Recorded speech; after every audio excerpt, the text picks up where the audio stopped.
Good morning. Thanks for joining me.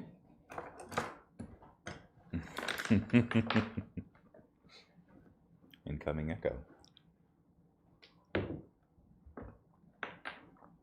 Nope, we're safe. Okay then. Sorry about the technical difficulties yesterday. Hadn't restarted my computer in a month or so, and it got pretty angry about that. Okay, let's read the Bible.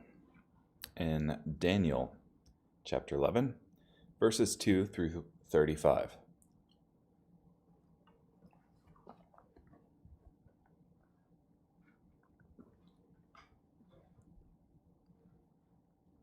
Now, I will tell you the truth.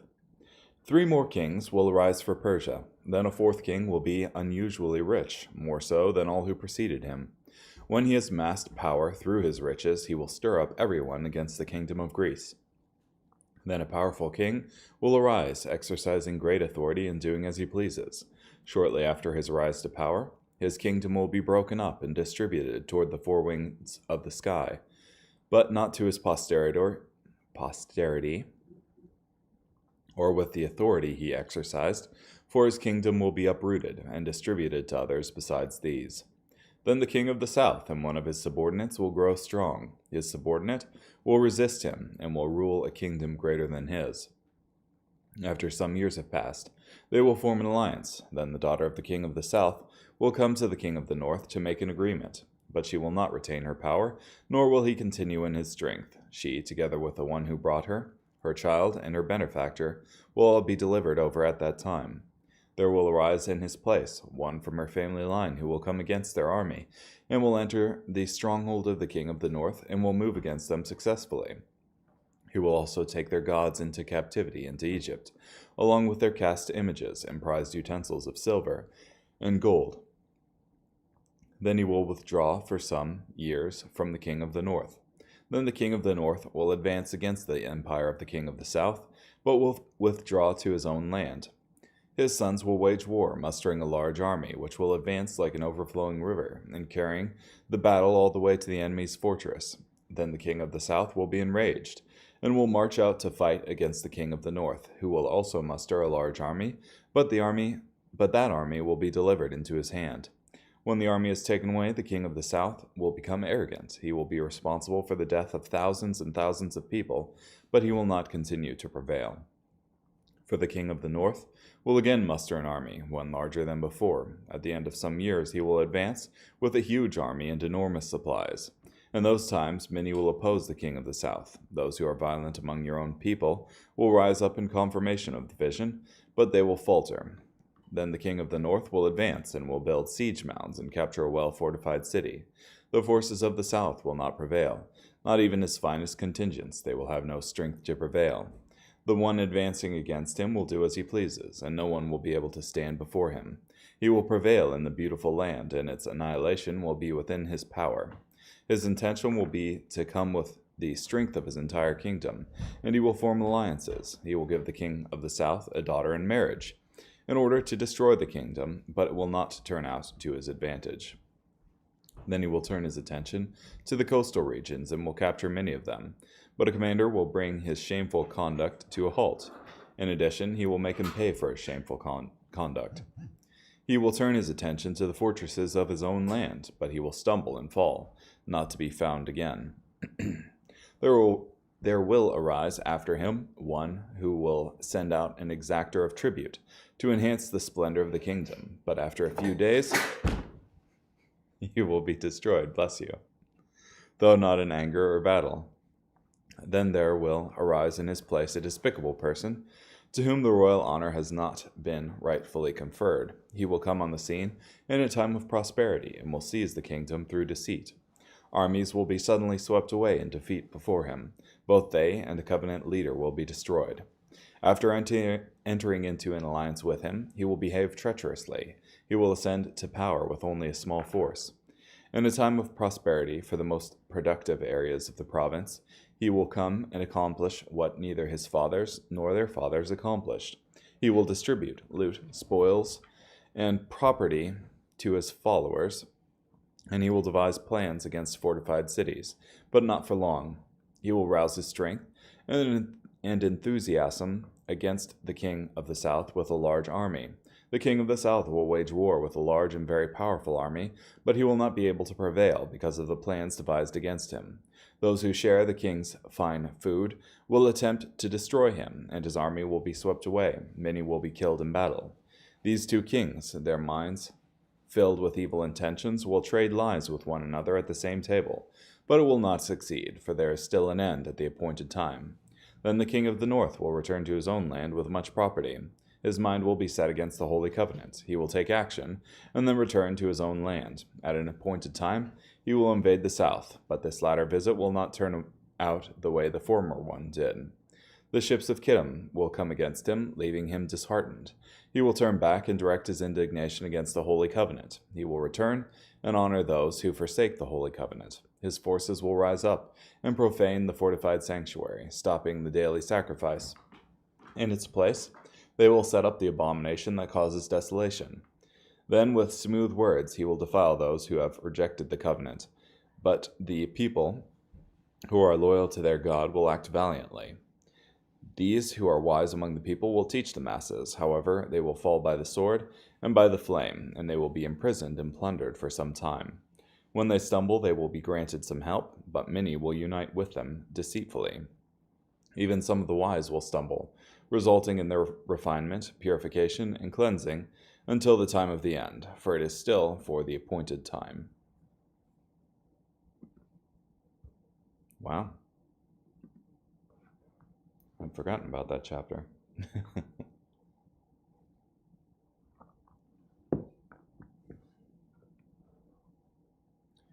A very specific prophecy. And according to Guzik, it predicts history over the course of 375 years with amazing accuracy.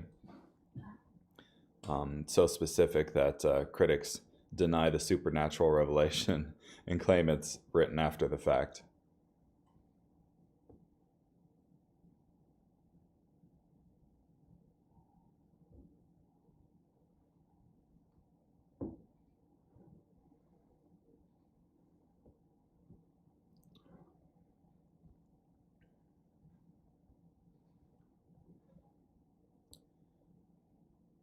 Yeah. The rich king would be fulfilled in the Persian king Xerxes.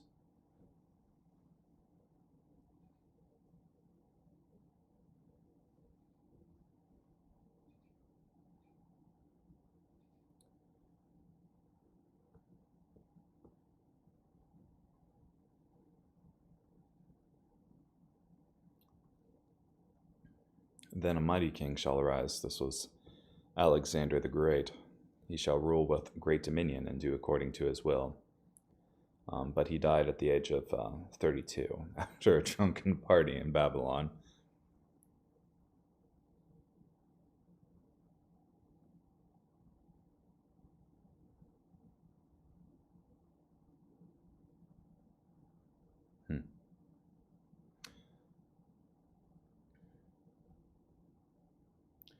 The prophecy does not mainly concern Alexander because he did no harm to Jerusalem, though he conquered the general area. The ancient historian Josephus records the interesting arrival of Alexander the Great to Jerusalem and how he was shown the book of Daniel by the high priest, whom Alexander had previously seen in a vision. Alexander was so impressed that he spared Jerusalem and granted it religious toleration.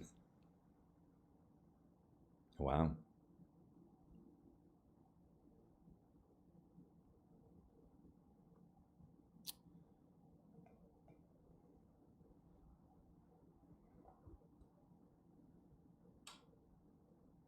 Yeah, his heirs killed each other.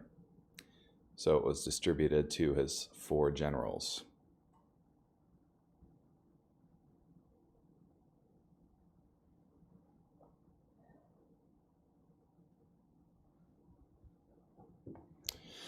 Yeah, interesting reading if you care to look into it further.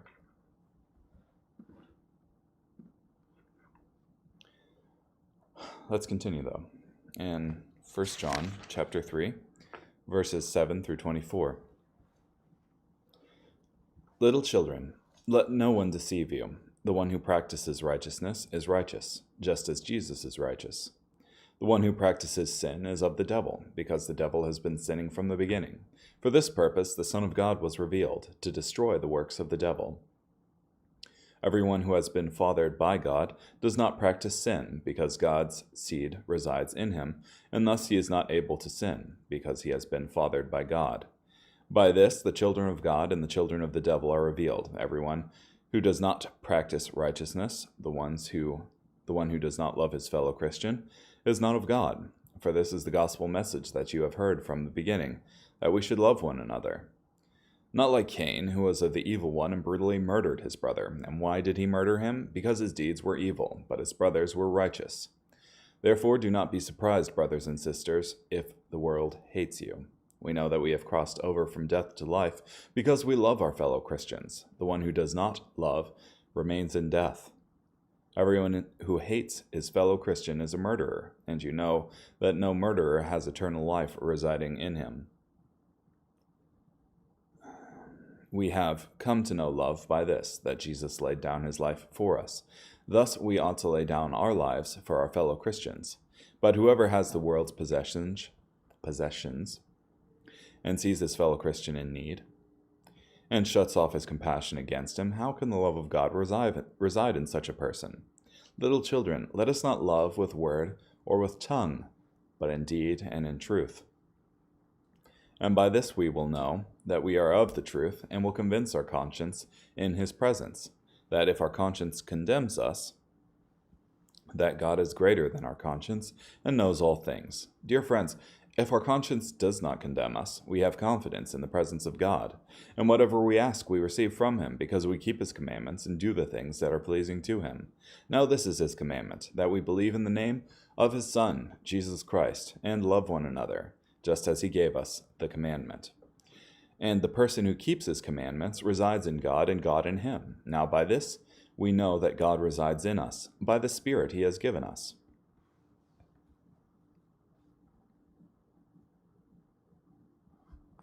Awesome.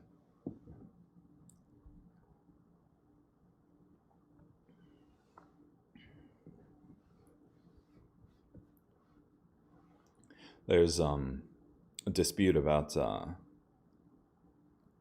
a section in 1 John that that wasn't in the early Greek manuscripts, but appeared in some of them. About water, blood, and the Spirit. I can't remember where it is offhand, and it doesn't exist in the NET version.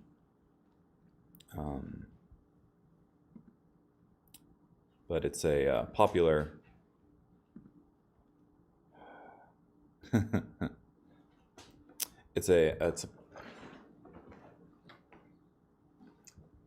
It mentions specifically the three persons of the Godhead, and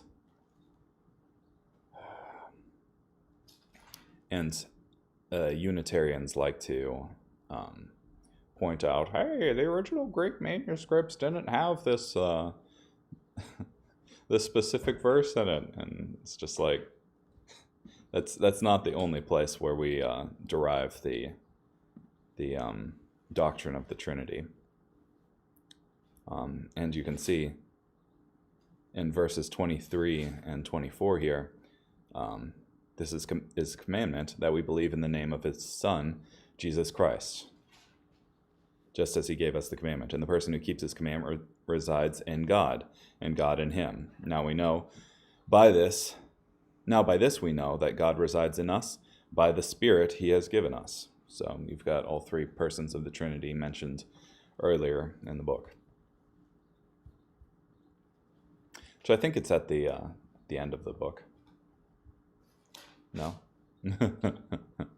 Well. Oh well. Is it in Mark? I thought for sure it was in 1 John.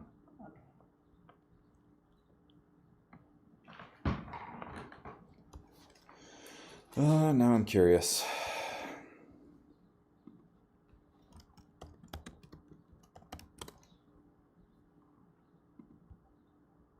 Well, I definitely know it's in the IV.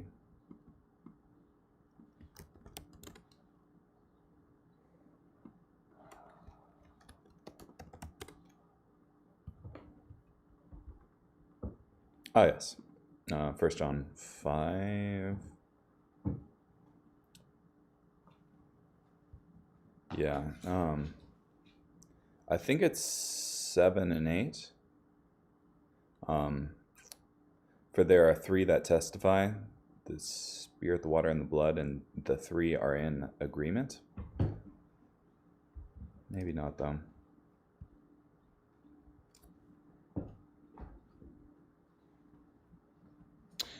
Yes. 7 and 8. Late manuscripts of the Vulgate testify in heaven the Father, the Word, and the Holy Spirit, and these 3 are one, and these are 3 that testify on earth. It's not found in any Greek manuscript before the 14th century. So, late edition there. But definitely not in disagreement with previous doctrine. Okay, let's continue on. Psalm 122, verses 1 through 9. I was glad because they said to me, "We will go to the Lord's temple." Our feet are standing inside your gates, O Jerusalem. Jerusalem is a city designed to accommodate an assembly. The tribes go up there, the tribes of the Lord, where it is required that Israel give thanks to the name of the Lord. Indeed, the leaders sit there on thrones and make legal decisions on the thrones of the house of David. Pray for the peace of Jerusalem. May those who love her prosper. May there be peace inside your defenses and prosperity inside your fortresses. For the sake of my brothers and my neighbors, I will say, may there be peace in you. For the sake of the temple of the Lord our God, I will pray for you to prosper.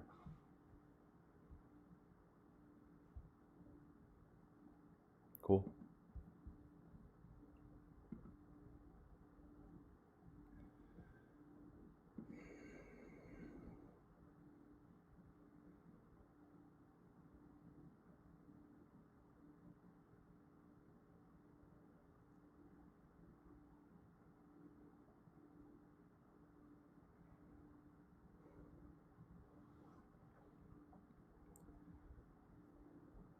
Yeah.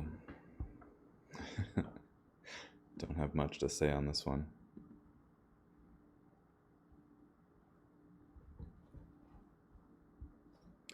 Well, let's continue on then. Proverbs 29, verse 1. The one who stiffens his neck, after numerous rebukes, will suddenly be destroyed without remedy.